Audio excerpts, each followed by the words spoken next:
Hello everyone and welcome back to Red Rock Chess. This is Trevin here, and if you guys are new, make sure to like and subscribe to help promote our chess content, and drop in the comments down below what your ELO is and what you're doing to improve. In today's video, we'll be going over the top 3 mistakes that new beginners make to help avoid any unnecessary mistakes. So we'll be playing a 10-minute game of chess with no additional time, kind of to walk you through what you guys can be doing to improve your chess.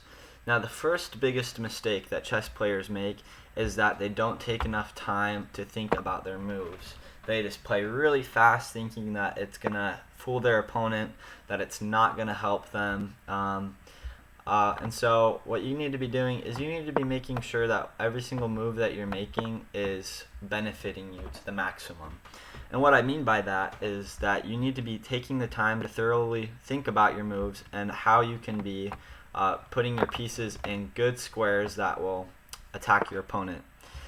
And so right here, our opponent does decide to bring his pawns all the way in the center of the board, which is a great move by our opponent. What we're going to be doing is bringing our pieces into action right here. What I'm tempted to do is I'm just going to bring my knight up, or I'm just going to be pushing my pawn to the center of the board. Let's see if that's a smart move. Always calculate this out before you guys make moves like this, just so that you know if it's going to help you or not.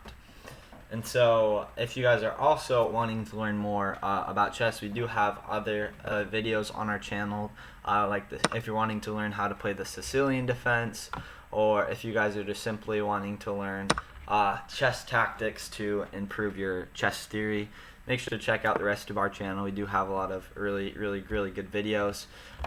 So what I'm going to be doing right now is I'm going to be placing my knight onto the center of the board. I also have moves like check right here, but then he can just bring his pawn up. So first what we're going to be doing is we're going to be taking his pawn right there in the center of the board. That is what's going to help us right here in the future.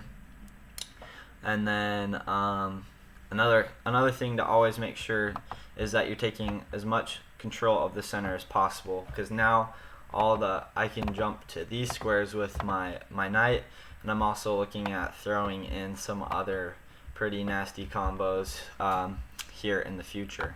So that's why you always want to make sure that you're taking your time to think about it, but then at the same time we need to make sure that we are watching out for where his knight can be put. So right now he can't go to any of these squares right now, but that doesn't mean here in the near future I might make a mistake.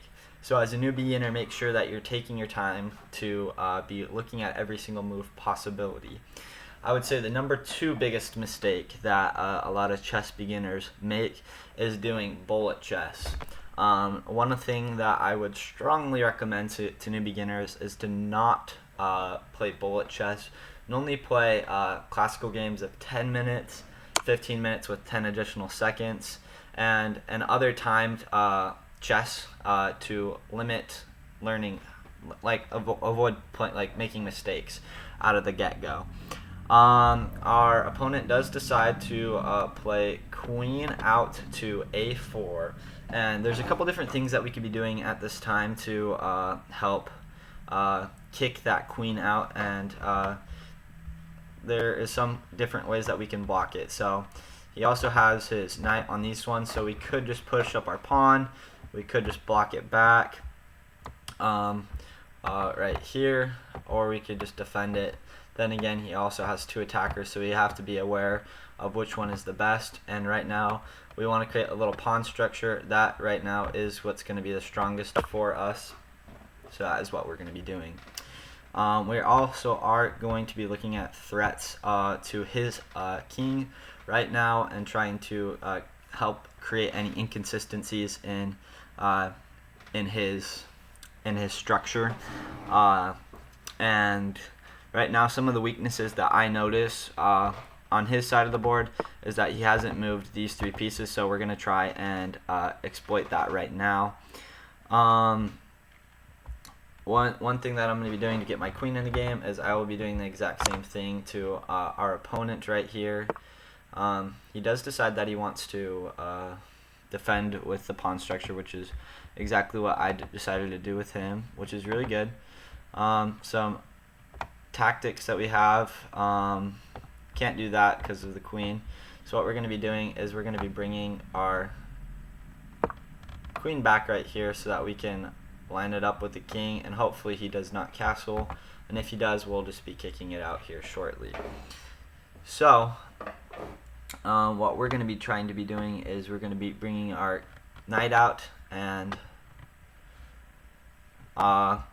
we will just push it out with our pawn right now, trying to kick him out of the way, and hopefully he makes a blunder and that we can capture a nice piece. So try to always be taking at least like 30 seconds on each move if possible, to ensure that you're getting the best move out of your game. And so what we'll be doing right now is we'll be putting our opponent in what's called a check, and that's what attacks the king.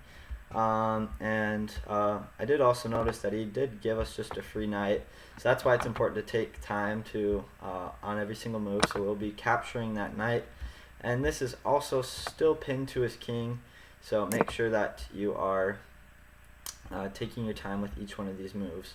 So what we're going to be doing is we're going to be bringing our knight to check the king right here, and watch this nice check right there.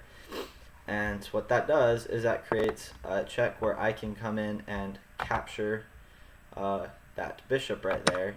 And now we're looking to create some threats on the king. And if he does move his, if he does decide that he wants to move his rook in the way, I could just easily take it.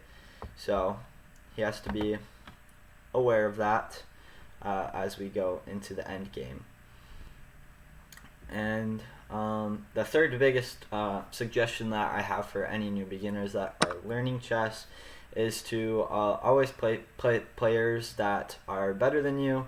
If you have any friends that you are just wanting to learn chess from and tactics like that, make sure to ask them for your help. It really does go the long distance to ask players that are better than you for advice. And right here he does just leave us an open bishop, so we will be taking that. And yeah, just ask players that are better than you if they have some time and if they're willing to play with you. And so right now we're going to be putting his king in check.